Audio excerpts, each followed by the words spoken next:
Welcome back to Ireland, Donlets, and to the Sea Sessions Festival here in Bundoran. And can I start by saying, whether you like it or not, congratulations on a fine career. Are you happy with your life story so far? Well, it ain't been bad, has it? But it's a work in progress. So I'm always open to new and greater things. But I've had occasion to look back on my life through various projects in the last few years. Namely, somebody made a film about me called Rebel Dread. That was a plug. And my autobiography came out a few years ago, There in Black again. And more importantly, and this is a kind of a plug, but it's not because of COVID, I made my first debut solo album. And I think between those three things, I've laid my arse on the line and come to realize that, not a bad ride. And I'm still in the saddle. Well done. And coinciding with the plugs, are you happy with the response to your Rebel Dread documentary and your autobiography, There and Black Again? The film's interesting because I don't really like it because there's not enough critique. It's a bit too much backslapping, I can't grow people patting me on the back. I need a bit of criticism.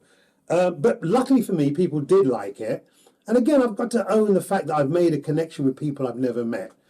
So, that was an interesting experience. And the book, it seemed to strike a chord with X amount of people that can relate to my cultural journey, especially over the period that I've done my thing, which is from the 50s, when the whole Windrush thing started, to where I am today, Good man. And what would you consider to be your greatest achievement in life so far? Still being here? I've got to rate that as number one. But Dancehall Queen, I'm really proud of that. The movie. Yeah, the movie. As a black British youth that, grew up inspired by Perry Hensel's film, A Harder They Come. And, for people of the Jamaican diaspora, that is the shit. Particularly fond of Past the Dutchie, the video I did for Musical Youth, because that was done in 1982, and that was the beginning of black and British beginning to mean something. In a way, I guess, Past the Dutchie did for my generation, black and British, what Millie's My Boy Lollipop did for my parents' generation, in that it gave them a sense of pride, and it said we were here. Although that didn't really manifest in the years following the Millie thing. And, obviously Trojan emerged in 68 and there was a few hits then. But in 1982, there was this black British thing, Musical Youth. And it began to make sense. But it would take another 8 years for black and British to really find its feet. And that was with the advent of bands like Soul to Soul. And that was at the end of the 80s. Yes. And did you get much of a buzz from winning a Grammy in 2003 with the documentary on The Clash? Not really, because Joe had died a few months before, so I always thought it was like a token gesture. I shouldn't say that. But I'm grateful, to be... I owe The Clash big time. I did their first video, went on to do all their videos, and they could have gone with anybody else, but they stuck with me. And I've got to give them props for the opportunity, and I feel privileged to have been in their orbit, to be honest. Yes. And how did you feel about the Honorary Doctorate from Nottingham University in 2022? Well, I was impressed with my Honorary Doctorate, the first one, until I got another two. And then I realised they're dishing out these things willy-nilly. So it kind of took a bit of the shine off it, But again, I'm at an age where I have to own the fact that I've made a connection with people I've never met, and that's not to be taken lightly. Most people come and go on this planet, no one even knows they fucking existed, I guess I'm not one of them, Very definitely not. And if I can bring you back to the era of the punk reggae fusion that you played quite a role in, do you have a happiest memory from that time? Happiest memory? The whole thing of just turning these crazy white kids on with my culture as DJ at the Roxy, the first punk rock venue, for those that don't know, live punk rock venue. So early in the day there weren't no punk records to play, so I played what I like. I'm playing hardcore dub reggae, the punks loved it. And I guess, it was see the power of culture in action, that kind of brought us closer together by understanding each other and not trying to be the same. Yeah, that was a buzz. I think it's a testament to the power of culture to unite the people. Yes. You know, and the DIY thing, which I think's, I mean, I've said this before, is punk's greatest gift. You know, if it wasn't for the whole DIY ethic, I wouldn't have picked up a Super 8 camera and reinvented myself as Don Letts the filmmaker. You know. Yes. Some good memories. Yeah. That's just a few of them, man. I don't do memories anymore, I do vibes. At my age, things are just disappearing very quickly. Well, I'm not going to show you any mercy because I want to know about your worst memory from that Punk rock fusion days. era. Yeah. I've been told not to say this by a lot of women, but Nancy Spungen weren't no fun, man. God damn. You know, and somebody picked up on me for that, but no. This is the partner of Sid Vicious. Sid Vicious, yeah, that wasn't any good. And the whole heroin thing coming into the punk mix wasn't any good. But they say you shouldn't speak ill of the dead. Okay. You know, I don't know. There's a joke about that somewhere. What was it? Oh, yeah, she's dead. Good. Sorry, you can edit that. No. Bad memories of the punk rock thing? No, besides the casualties, not really. No. Well, yeah, there is a bad side. All the people that thought it was about fast and furious guitars and mohawks and safety pins. The tabloid punk. You know, it was never about that. It was about empowerment, freedom, individuality. And the minute it became a uniform, we had to leave that shit behind. And that's when the post-punk thing happened. Yeah. Much more interesting. Yes. You could be honest about what you really liked. Good man. And tell me something that has always intrigued me as a wheeler dealer. How exactly did you get from the Hammersmith gig to Bob Marley's hotel room in 1976?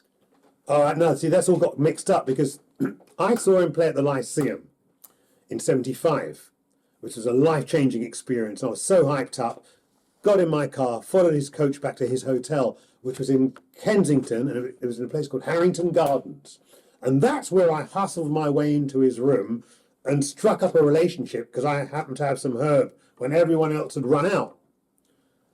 When he came back later and played Hammersmith, I think that's when he was staying off the King's Road, Chelsea, in Oakley Street, which is around the corner from my shop, Acme Attractions. And Bob would come and actively seek me out to get the good herb. Now, if you look at the internet, that's been translated. Don Letts was Bob Marley's dealer. Not really true. Weed was a way to get through my then hero's door. I mean, I was like 18, 19, you've got to understand. And, you know, I was one of many people that brought weed to Bob. I mean, the only reason I guess our relationship is documented at all is the whole punk thing where we had an argument and, you know, it's a well-documented story. Yes. And when did I stood my ground against the gong. Yeah. Surprise, I think not. When, Don, did you become aware of Bob's liaison with Lee Perry in respect of the Punky Reggae Party song? You know something? Like I said, we had this argument about punk rock and about punk, and Bob had been reading the tabloid press and got the wrong end of the stick. And we had an argument. I left the place, and then I think what happened was 3 months later, a sort of better informed Bob Marley. He'd spoken to certain journalists like, Chris Salovich and Vivian Goldman in particular. And the next thing I knew, the record was out, and he'd recorded it with Aswad in London. But no, the next thing I knew, it was just out, Punky Reggae Party, and I felt vindicated, I have to say. And why not? And your impressions of the Marley movie One Love?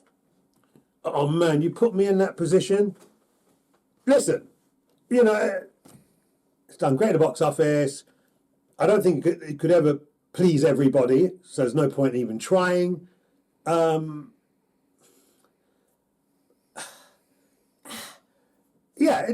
Respect. Oh, fucking God.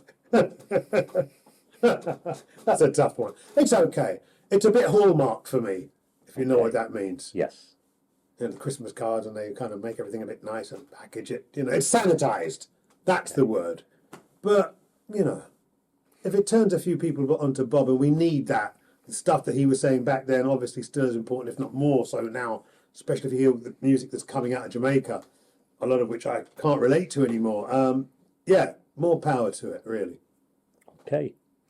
Turning back to you, who has had the greatest influence on your life? Oh man, you can't ask a 68-year-old man that question. You know, it ranged from Bob Marley to Lee Perry to The Clash to Martin Scorsese. I mean, damn, you can't Bruce Lee. No, you can't ask me that. Marvin Gaye. God. I can't. Yeah, I couldn't pull one strand out of all the various. I'm of the vinyl generation. I grew up reading books, so there's literature in there, movies in there, obviously music in there, and just the planet, man. Parents? Inspiration. I think you take your parents' input for granted until you can look back and see. I mean, particularly my parents, they were the Windrush generation, and they basically sacrificed their lives for this country and their children. Unlike my generation, selfless bastards that we are, we're still in a place that we really shouldn't be. But I do respect the sacrifices that that generation made. Mm-hmm. They sacrificed everything, and in many cases, it was a soul-destroying process, because to get by, you had to sort of anglicize yourself to a place that didn't even want you anyway, so that was never going to work, Yeah. So, respect to the Windrush generation. Another easy question for you. Favorite musician? No, I can't ask me that. That's impossible. Okay. Yeah. Well, let me approach it from a different angle then. The favorite group or musician that you have worked with, most enjoyable? Well, the Clash, it'd have to be the Clash. Okay. It'd have to be the Clash. Although, no, you see, I really, as a kid, I was a massive Beatles fan, and I made a film for Paul McCartney about 4 or 5 years ago, and that was really touching. I remember interviewing the guy, and inside I was kind of crying, because I was thinking, damn, the music and the power of that, the journey that music had set me on to enable me to be in a chair to be able to interview this dude. That was a trip. What was the question again? I was asking you about your favorite group, musician to work with. Yeah, no, I guess it would be the Clash to work with. Gil was interesting. No, that wasn't favorite. That was painful working with Gil, because he was in his decline, and it was sad to see the poster boy of the whole black, this beautiful thing in that situation. Gil Scott Heron. Very good. Favorite person. No, I'd leave it with. But then when you said favourite musician, sorry, I was thrown between you said work with and favourite. When people ask me for my favourite album, and I always go back to Marvin Gaye's "What's Going On." I have to admit, I always go back to that. Yeah. Although it's a toss up between that and Catch a Fire, but Marvin Gaye came into my life earlier, I have to admit. Anyway, There's too much. And tell us, Don, How was always rock and roll? You can't ask somebody that question. Okay. And come here, tell me this. Would you describe yourself as a Rastafarian? No, I stopped that label a long time ago. Okay. I found it a bit too, restrictive for the journey that I've set myself. Mm-hmm. As a youth, I was obviously bang into it, red lights, red, gold and green, Ethiopian Orthodox Church, but there was a lot of aspects that I couldn't get my head around. And out of respect for the brethren, I don't call that's what they call it was Ariana from the Slits that called me the Rebel Dread. That works for me because it's kind of open. But it was the expectation. I didn't like that. Also you say, I'm a Rasta, and all of a sudden, oh, you do this, you don't do that. I'm like, no. The best label for me is Don Letts, because I'm the only person that can decide what that's about. And what it can be, more importantly. Yeah, your own man. Yeah, labels, I'm not comfortable with labels. Okay. So as a reflective man, I would think you have a view on reggae and Rasta's engagement with such matters as slackness, homophobia, birth control, misogyny, gun glorification. Well, listen, these things you're talking about, you've got to be careful with the umbrella terms, because yes, there's an aspect of that in reggae. Remember, you've got to, this is their interpretation of something that the Caucasian brought over with their Bible. But that's not a justification by any means. I personally don't play any of that stuff.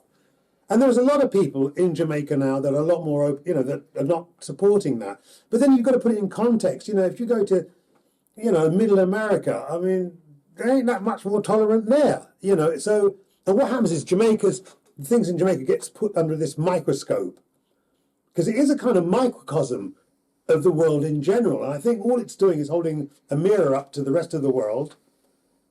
But being Jamaican, they always take things to the nth degree, Yeah. But I don't like that blanket thing where people say it's all this, and so it's not by any means. It's a small faction that, we're trying to get rid of. Reggae music, no music's about that. You know what I mean? Okay. It's supposed to bring us together, not separate us. And Related to that, then, do you have an opinion on the status of reggae in 2024? Again, I have to cite my 68 years of age, because what's going on in Jamaica right now, it ain't talking to me, but it ain't supposed to. Like I said, I'm 68. I'm a child of the 70s and 80s and maybe 90s. But no, the digital thing has had a massive impact on the quality of music. Drug culture shifted. And the aspirations of the young people themselves have a lot to do with it. And globalization, which affects their aspirations, obviously. But, this trap dancehall business, I don't get it. What happened to the beeline, brethren? There's bass frequencies there. There's like a dum, dum, dum, dum. But if you stripped everything away, there's no bass line that we understand, where you could make 20 rhythms off that thing and it would, jam rock, do you know all that rhythm is? Shaggy's Carolina. A lot of the big reggae hits in the 21st century are old school, organic, analog rhythms, and there's a reason for that, man. I don't even know how to vocalize it, but it comes from the soul. And I think we're seeing the downside of a generation of people that have learnt to make music by pushing buttons. Not to say that some of them ain't turned that into an art, but most of them, Lord of mercy. And the fucking vocoder. Say, brethren, no matter how many buttons you're pressing, you can't sing fucking the vocoder. The minute I hear vocoder, my brain just... But again, it ain't about me. It ain't about me. It's a new generation, it's a new language. And I just wonder where the youth are getting their food from.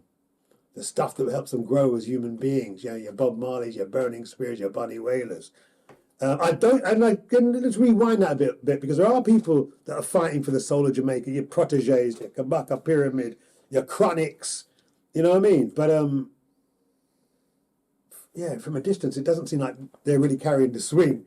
The youth are on a different trip. But listen, you have to ask somebody younger than me these questions, really, because it's not my world. It's not something I really.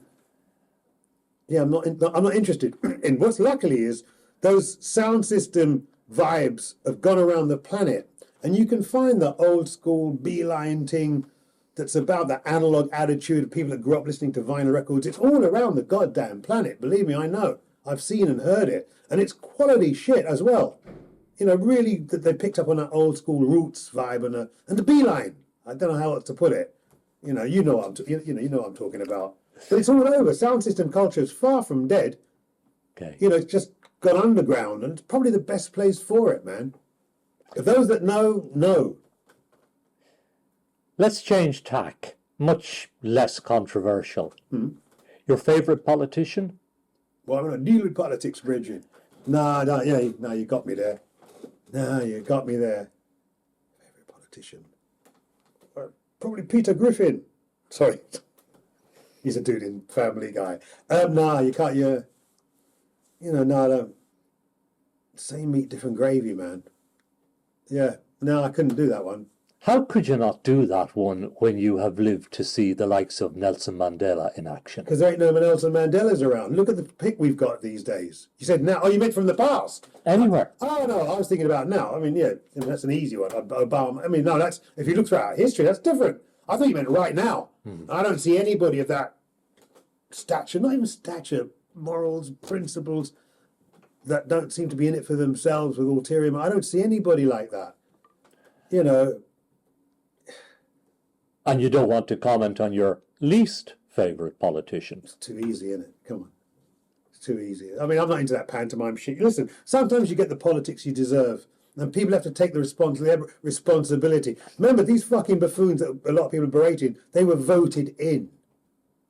You got a choice, and that's what you picked, Speaking of which, do you vote? Yeah, I do. Okay. Moving on, Don, outside music, what are, if any, your main interests? Is there anything outside of music that music doesn't encompass? I potter around in my garden, but I wouldn't call myself a gardener. But I got a nice little garden, and yeah, Donlet's is happy there. Other interests, movies. I'm still very visually orientated. No, films, music, in my backyard. I'm good with that. Okay. And what upsets you most in life? People. That's easy. That's easy, yeah. What would you say has been your greatest disappointment in life? People.